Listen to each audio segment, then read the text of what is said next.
Once upon a time, in a faraway kingdom, there was a king who loved to throw grand feasts for his court.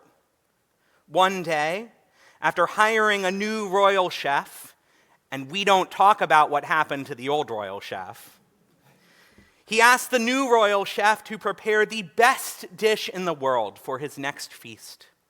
The chef promised he would do his best and set off to the royal kitchen to prepare. The night of the feast came, and all the kingdom's celebrities were there. The red carpet was rolled out, and the king's finest musicians serenaded the guests. Once everyone was done schmoozing, it was finally time for dinner to be served. The servers brought out the appetizer, and it was a beautiful beef tongue carpaccio. Everyone ate it and enjoyed it. The dinner was off to a good start. But the mood shifted once the servers brought out the next courses: a tongue salad, a tongue roast, followed, of course, by tongue cocktails served alongside a tongue mousse for dessert. The guests were polite, but once everyone went home, the king unleashed his fury on the chef. "I told you to make the finest food in the world, and you gave us nothing but tongue. But I'm feeling merciful. I'll give you one more chance. I'm throwing another feast next week, and I have a test for you. I want you to prepare the worst food in the world." The chef bowed low and promised that he would do his worst. The night of the second feast came, and everyone filed in and sat down apprehensively around the long table in the banquet hall. Lo and behold, the servers came out, and what was the appetizer but a beautiful beef tongue carpaccio? And you can all guess what happened next. The exact same meal was served, with tongue once again as the shining star of the menu. The king was now beside himself with rage. He stormed into the kitchen, pushed the chef up against the wall, and let loose. "I asked you to make the best food, and you served tongue. I asked you to make the worst food, and you served tongue. I have half a mind to take out your tongue right now. Why in the world did you do this?" The chef took a deep bow and replied, oddly calmly, "Your Majesty, tongue is most definitely the best food, because with our tongues we can tell others we love them, we can honor others, and we can uplift them. However, tongue is also the worst food, because with our tongues we can make someone feel hated, we can declare enemies and belittle the people around us. We can destroy someone's reputation and cause them to lose their livelihood. Thus, tongue is both the best and the worst food."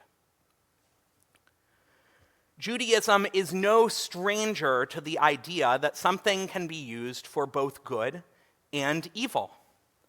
According to the Torah, Adam and Eve gained free will when they ate from the fruit from the tree of knowledge of good and evil. The Talmud even teaches that the Torah itself can be an elixir of life or a deadly poison. It all depends on how we use it. So on this day of Yom Kippur, in this new year of 5786, I want to talk about something we use every day, something we use so often that we barely even think about it. What we're going to explore this morning is the World Wide Web. Brian, please cue the clip.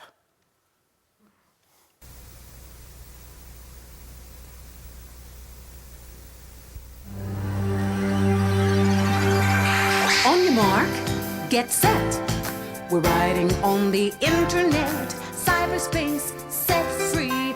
Hello, virtual reality. Interactive appetite, searching for a website, a window to the world, got to get online. Take a spin, now you're in with the techno set. You're going surfing on the internet. I know what you're thinking. On Yom Kippur of all days? Absolutely.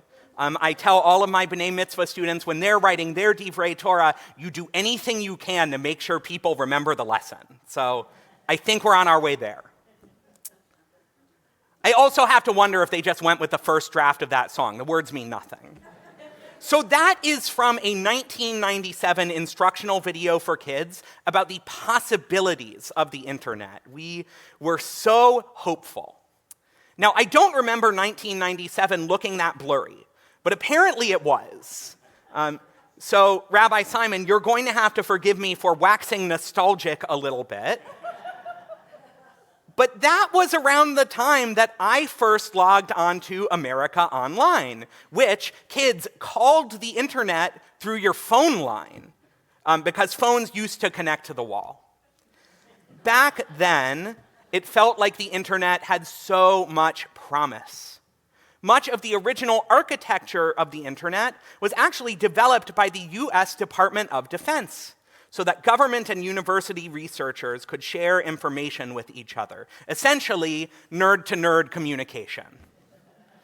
The beauty of what is now called Web 1.0 is that anyone with a little bit of knowledge and maybe a server in their basement could make their own website to share their ideas or even create a discussion forum to build communities for nerds of one variety or another.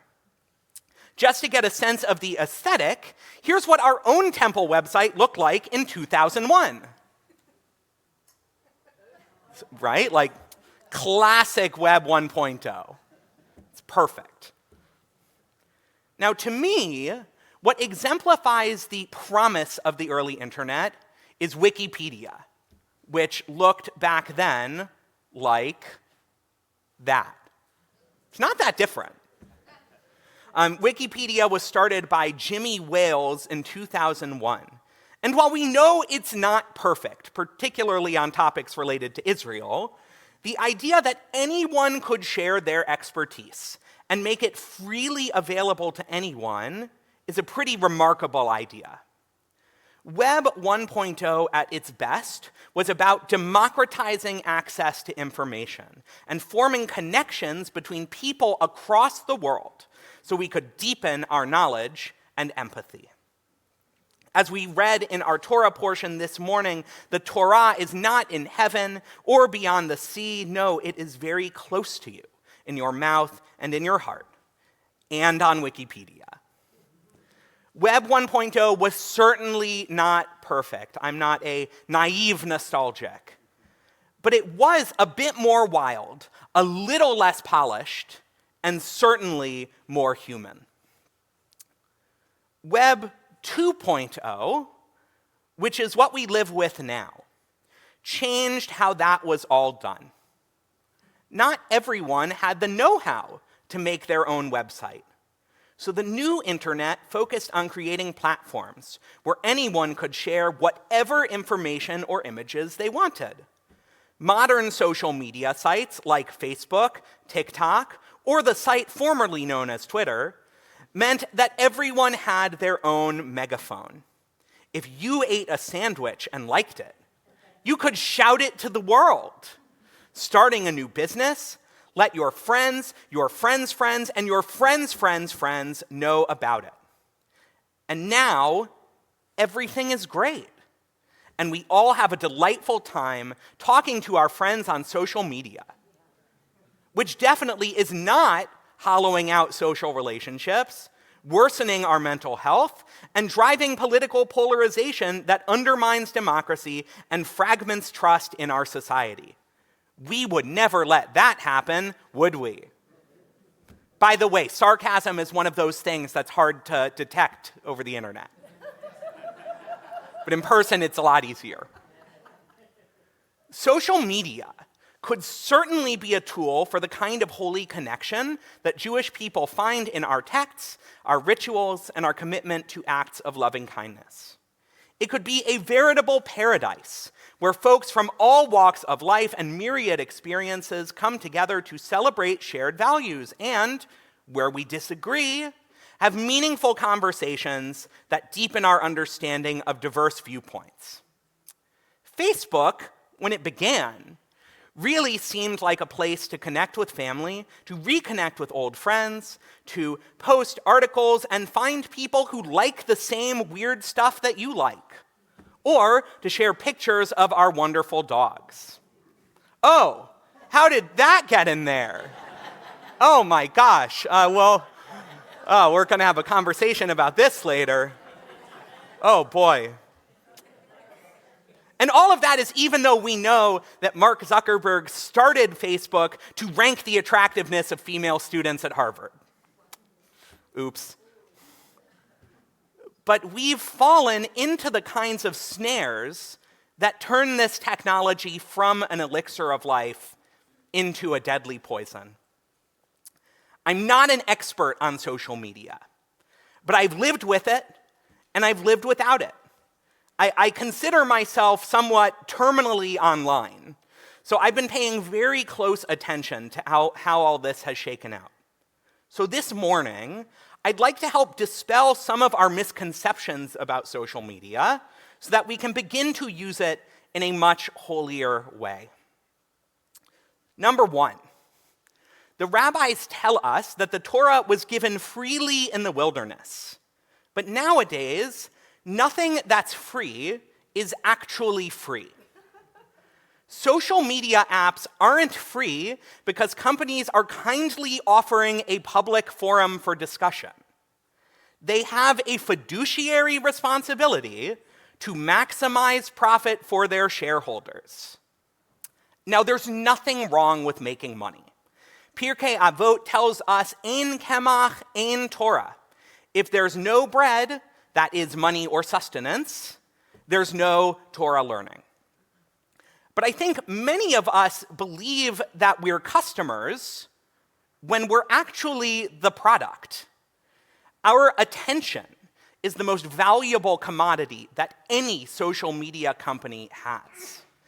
Billions of dollars in revenue come from showing as many ads as possible to as many people as possible, as often as possible.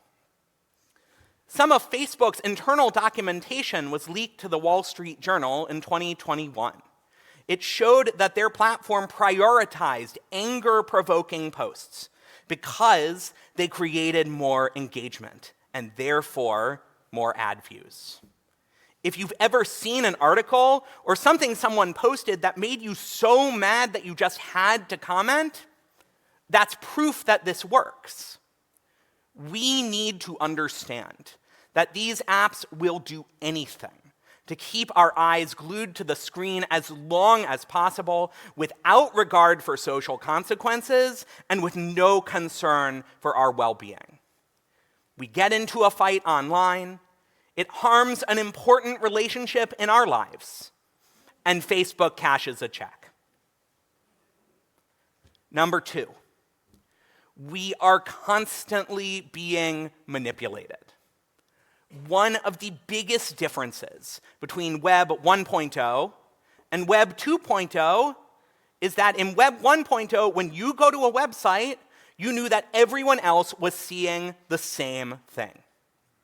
Now, open the same app on someone else's phone, and it's like you're looking into another world. Modern social media platforms run using a complicated system that we sometimes call an algorithm to recommend content to us based on our preferences. And I think many of us are under the impression that these algorithms simply show us things that we like, that we'll enjoy. But really, they're showing us what we'll spend the most time engaging with. Content that makes us angry or confirms our own beliefs, alongside flashy products we can't help but want to buy. It's junk food, filling but not nourishing, affirming but rarely nourishing our growth. That's not very Jewish. We're a people asked to wrestle with Torah, to explore complicated ideas, and to call out injustice. That's much harder when we only see what an app thinks we want to see. And it's also clear that just as our identity shapes the algorithm's suggestions to us, those suggestions also shape our identity. Aside from the risk of radicalization through showing us more and more extreme content, we also start to curate our online identity to get more likes. And if you don't understand what I mean by that, your kids and grandkids definitely do. We're made in the divine image. And if we aren't careful, we risk being remade into caricatures of ourselves. We should not give up our freedom to shape who we are.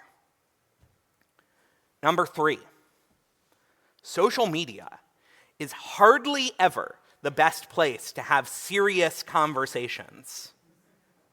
Because these apps prioritize engagement, users are incentivized to post provocative content, whether they believe it or not. Trolling, the act of deliberately upsetting someone, is not new on the internet or in real life. But in our day, it has been supercharged. And trolling is actually now a major part of our public and political discourse. Triggering our opponents and humiliating our enemies is the modus operandi. And even if we're trying to engage honestly, the temperature of conversation online is just too hot.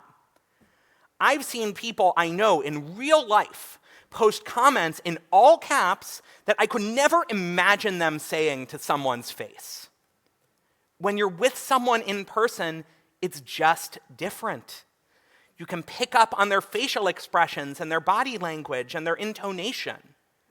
These are all essential parts of human communication. They help us feel connected to each other, to see each other as we really are, as opposed to how we imagine each other from behind a screen. Disagreeing online is a blood sport, but face-to-face, disagreeing can be about trying to understand and deepen our relationships. So, if you are already cooking up an angry email to me about this sermon, hold that thought and call the office so we can schedule a time to get coffee. We need to make sure that the arguments we are having are for the sake of heaven, and that the way we're having them befits that. There is so much more I could go into. How censorship, mass surveillance, and social engineering are allowing authoritarians around the world to gain more power. How we are bombarded with scams and frauds every single day. How AI-generated content is harming humanity's millennia-old search for truth, and of course, so much Jew hatred. It's everywhere. It's too much to think about today. And I really don't want anyone to think that I'm becoming a grumpy old crank. Too late. I use social media every day. And I know that, especially for our young people, it feels essential to their daily lives. But we have to do better. And we can do better as long as we use these platforms with clear eyes and in good faith. So, Rabbi, you might be asking, what can I do to make my social media use more holy? Well, I'm glad you asked. First, we need to learn from Rabbi Ben Bagbag, who teaches us that we need to turn the Torah over and over again.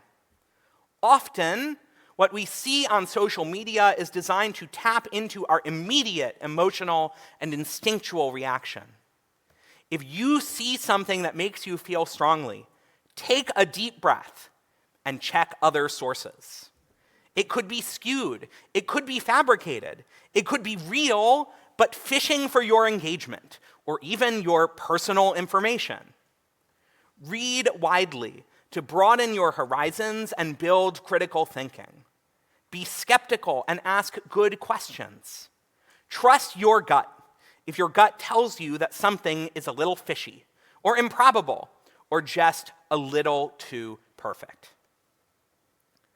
Next, if things get heated, take it offline.